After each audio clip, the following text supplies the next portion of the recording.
Em relação à manutenção dessa caixa, a gente tem alguns passo a passo e algumas coisas a serem observadas. Então, duas observações importantes, né? A utilização de componentes de qualidade, principalmente os MOSFETs, né? E a atenção ao tipo do CI IR2153. Depois eu vou voltar nesse mesmo slide aqui. Então, geralmente essa caixa é comum de acontecer, está na foto aqui, ó.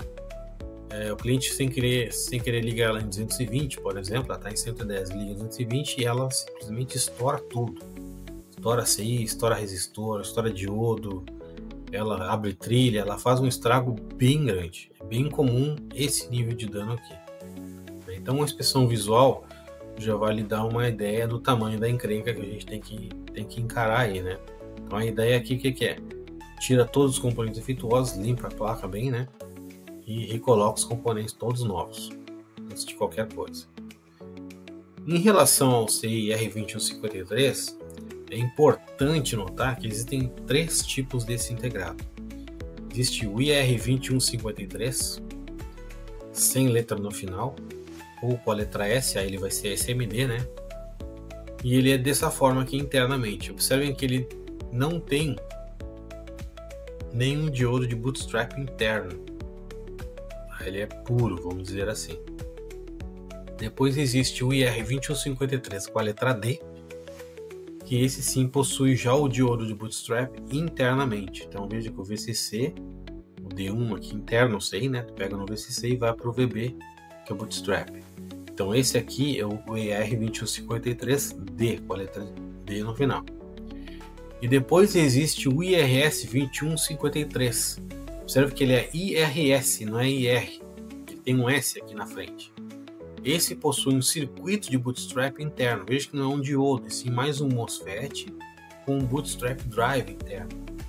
Esse integrado ele é mais moderno, tá, do que os outros demais. E ele é mais indicado para essas fontes, mais indicado para substituir nesse tipo de fonte, porque ele é muito mais instável do que os demais. É muito mais seguro, muito mais confiável. Então eu recomendo, no fazer a manutenção dessa caixa, que você use o IRS 2153, tá? Com a letra S, IRS 2153. Vou voltar ao slide agora para a gente fazer um checklist, né, do que fazer para a manutenção dessa placa. Então, primeiramente, a inspeção visual, né, como a gente mostrou aqui, para a gente ter uma noção do nível de estrago que ocorreu. Depois, remover os MOSFETs e o CI da placa. Então, remove os dois MOSFETs, remove o CI da placa, testa todos os transistores SMDs, recoloca os componentes que foram danificados, se aconteceu isso aqui, né? Caso contrário, passa um pente fino, dá uma revisada boa nesses resistores, testa esses três transistores aqui, tá? A frio, com a caixa fora da tomada, é claro. Verifique que está tudo ok. Depois a gente vai fazer o seguinte: sem o CI no lugar, nós vamos confirmar a tensão de VCC. Então, sem o CI no lugar, a gente vai medir a tensão em cima do diodo ZD1 aqui, que é esse carinha que está aqui, ó. Ele tá... Opa! Desculpa interromper, mas tá sabendo a novidade? Vai rolar um treinamento técnico de manutenção de i24R. Quer saber mais informações? Me segue lá no Insta. O link está na descrição desse vídeo. E agora, continue com a aula aí. Ele tá aqui, ó. Então eu vou medir a tensão em cima dele. Tá? Medindo a tensão em cima dele. Ligo na lâmpada série e vejo se eu vou ter um pico de pelo menos 11 volts ali. A tensão não subiu, tá baixa, tá 8, tá 7, tá 5. Troco o diodo porque ele tá alterado. Tá? Depois que essa tensão, eu tiver já essa tensão estabilizada, aparece um pico de tensão de pelo menos 11 volts, aí então eu coloco o integrado. E aí eu vou confirmar a presença de sinal no low side. Então eu vou pegar o osciloscópio e vou conectar a minha ponta negativa, deixa eu trocar de cor aqui. Vou conectar a ponta negativa neste ponto, que é o terra, né? E minha ponta positiva eu vou colocar no gate, tá? Lembrando que eu estou sem os MOSFETs de saída. Tá? Fazendo isso, eu tenho que observar, o osciloscópio liga no para a série, né? Eu tenho que observar um pulso aqui nesse ponto. Só que o que acontece? Esse pulso a amplitude dele vai estar pulsando, ela vai estar variando, ela começa alta e vai caindo, começa alta e vai caindo. Por quê? Porque a gente está sem a realimentação, o sensor só está alimentado pelos dois resistores de partida aqui em cima.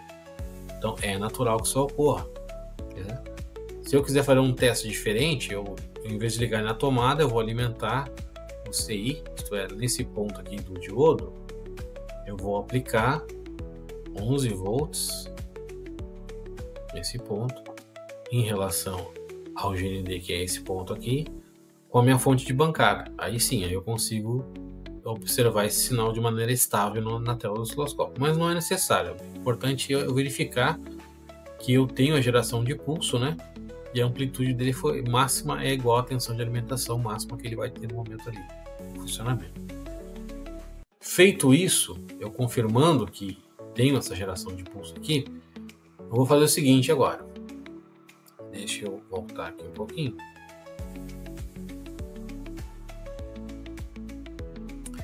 Depois que você confirmou que apareceu o PWM aqui embaixo, eu vou fazer o seguinte: você vai fazer um curto com a caixa fora da tomada, descarrega os capacitores, né? Você vai fazer um curto entre dreno e source do Q3.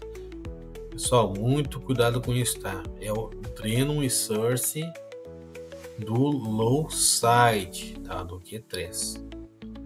Por que eu faço esse curto? Fazendo esse curto, pessoal, a gente está garantindo que o bootstrap vai ser carregado. Aí eu consigo também fazer a leitura com o osciloscópio no gate do high side, certo? Então aqui eu vou ter o meu osciloscópiozinho aqui. Vou desenhar a tela do osciloscópio e eu vou ter a onda, observar a onda ali direitinho. O terra continua sendo esse. Claro que a amplitude do sinal que eu verificar aqui no low side é diferente da amplitude que eu estou verificando aqui no high side. Não tem problema, né? O importante é eu verificar que existe pulsos tanto no low side quanto no high side.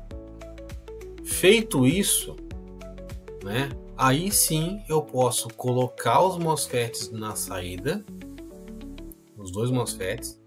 De novo, tira da tomada, descarrega a fonte, né, os capacitores, né? Aí sim, eu posso soldar os dois MOSFETs e fazer o teste final da fonte. Ainda não para a série. Ela provavelmente vai funcionar perfeitamente. No entanto, existe alguma observação que eu preciso fazer, que é, depois de colocar os MOSFETs, eu vou verificar os pulsos aqui no gate, né? Dos dois MOSFETs ao mesmo tempo, né? Então eu vou desenhar aqui de novo o osciloscópio. Então eu vou ter o pulso aqui do low side e aqui embaixo eu vou ter o pulso do high side.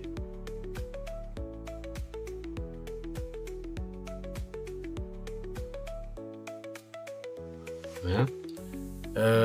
E é importante observar o que aqui? A qualidade dessa onda e o dead time, né? Isso a gente vai ver na prática, na aula prática, lá como é que a gente faz essa verificação. Mas isso é importante. E em relação ao terra do osciloscópio, neste momento que eu vou estar usando os dois canais, eu vou usar o terra este ponto de baixo. Tá? Eu não vou usar o terra de uma ponteira só aqui embaixo. A outra eu não vou usar o terra. Eu não vou colocar um terra aqui no meio, porque aí vai dar problema. Vou usar o terra aqui de baixo. Isso a gente vai ver na aula prática, tá? Mas esse seria o procedimento mais indicado para fazer a manutenção dessa caixa. Tá bom? Ela é meio chatinha, ela dá uns probleminhas, a gente vai ver na prática, eu vou falar algumas dicas ali. Então essa seria a aula referente a essa caixa, o funcionamento dela. E agora na sequência você fica com a aula prática, onde eu faço a demonstração que foi explicado aqui nessa aula. Então, até a próxima aula.